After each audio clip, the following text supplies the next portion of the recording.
राधे राधे गुरुजी। जी। मेरे 2-3 प्रश्न हैं। चुप रहो जी। सबसे पहला प्रश्न होगा कि समाज में जो बढ़ती नकारात्मकता है उसको हम कैसे दूर कर सकते हैं, जो लोगों के मन में है या समाज में है। देखो, नकारात्मकता दूर करने के लिए एक ही उपाय है कि हम सकारात्मक हो जाएं। जी। यदि घर गंदा है तो एक ही उपाय है कि उसे झाड़ू लगाकर साफ किया जाए। जी। नकारात्मकता है तो सकारात्मकता के जल से नकारात्मकता को धुल दिया जाए, जी। साफ कर दिया जाए। यदि आप सकारात्मक हैं, पॉजिटिविटी ज़्यादा है, तो नेगेटिविटी कर क्या लेगी भाई? जिसकी लाठी उसकी भैंस, जो ज़्यादा मात्रा में होता है, यदि नकारात्मक ज़्यादा हुई तो वो आपको आत्महत्या की ओर भी प्रेरित कर सकती है। और यदि आपके भीतर सकारात्मकता ज़्यादा हुई तो हर परिस्थितियों में आप मजबूती से खड़े रहेंगे।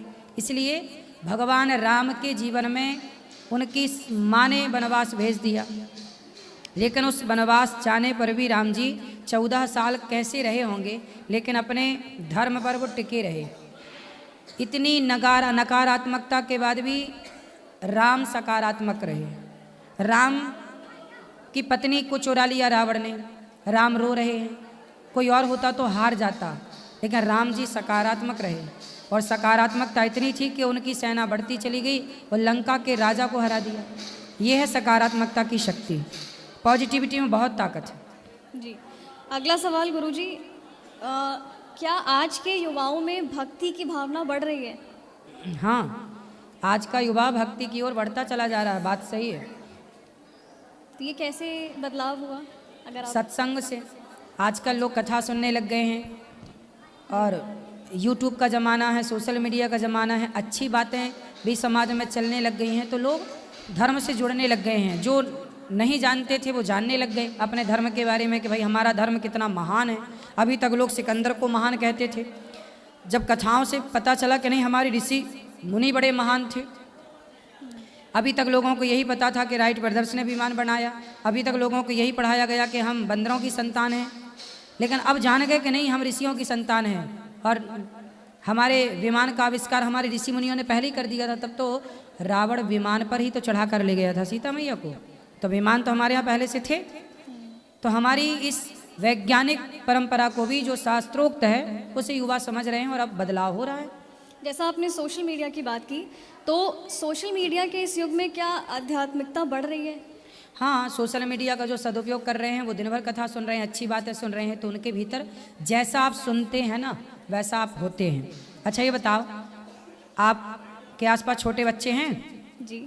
छोटे बच्चों को क्या हमने हिंदी सिखाई? नहीं, जैसा सुनते गए वैसा। हाँ, इंग्लिश देश के बच्चे, क्या इंग्लिश उन्हें सिखाई गई? नहीं। इंग्लिश बोल रहे हैं। हिंदी देश का बच्चा हिंदी बोल रहा है। तो बच्चे जो सुन रहे हैं बार बार माँ से, पिता से, समाज से, वही तो सीख रहे हैं। तो सुना हुआ ही समाज में, जीवन में प्रभाव डालता है कि नहीं? तो आप कथाएं सुनेंगे तो अपने आप सकारात्मकता से भर जाएंगे, उसका प्रभाव पड़ेगा।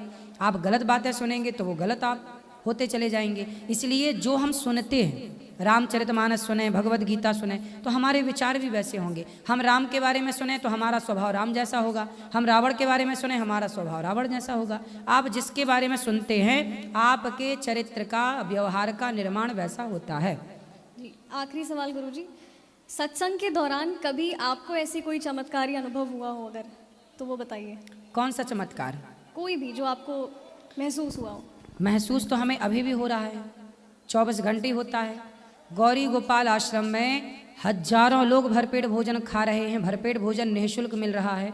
290 वृद्ध माओं की सेवा यहाँ पर निःशुल्क हो रही है। 150 बच्चे यहाँ निःशुल्क रह करके पढ़ रहे हैं और यहाँ पर 400 से अधिक गौ माता रह रही हैं। कोई भी साधु संत आ जाए, सबको पेट भर भोजन मिल रहा है। ये किसी चमत्कार से कम है? बिना पैसे कितनी सेवाएं। जी। आपको नहीं लगता कि ये भी एक अपने आप में चमत्कार है? बिल्कुल। ये बिना भगवान की कृपा के संभव नहीं है। और रही बात चमत्कार की, चमत्कार के चक्कर में ना पड़िए। ये संसार में जो आप देख रहे हैं, प्रत्येक रोज सूर्योदय होता है, रोज अस्त होता है।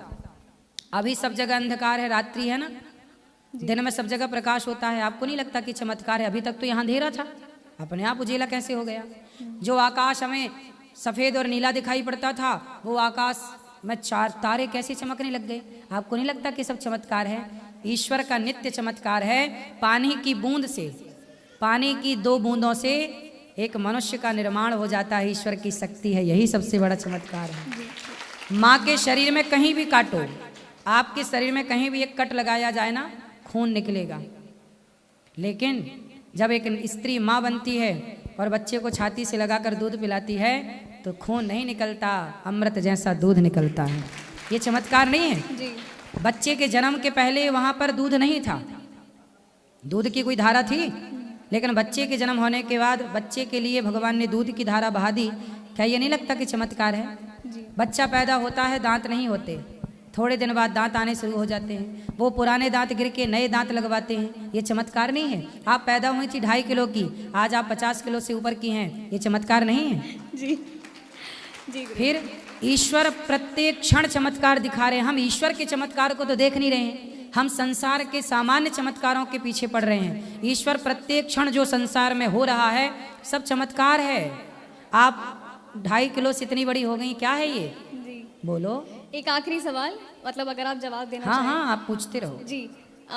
हम आपको सोशल मीडिया के माध्यम से जानते हैं, इंस्टाग्राम, यूट्यूब के माध्यम से। आपको क्या खुशी होती है कि आपकी वजह से, जैसे भी आपकी वीडियोस की वजह से लोग इतना हंसते हैं, तो क्या आपको उसमें खुशी मिलती है? बिल्कुल, हमारी वजह से कोई हंसने लग जाए, इससे बड़ा पुण्य क्या है? रोते को हंसाना ही तो सबसे बड़ा पुण्य है।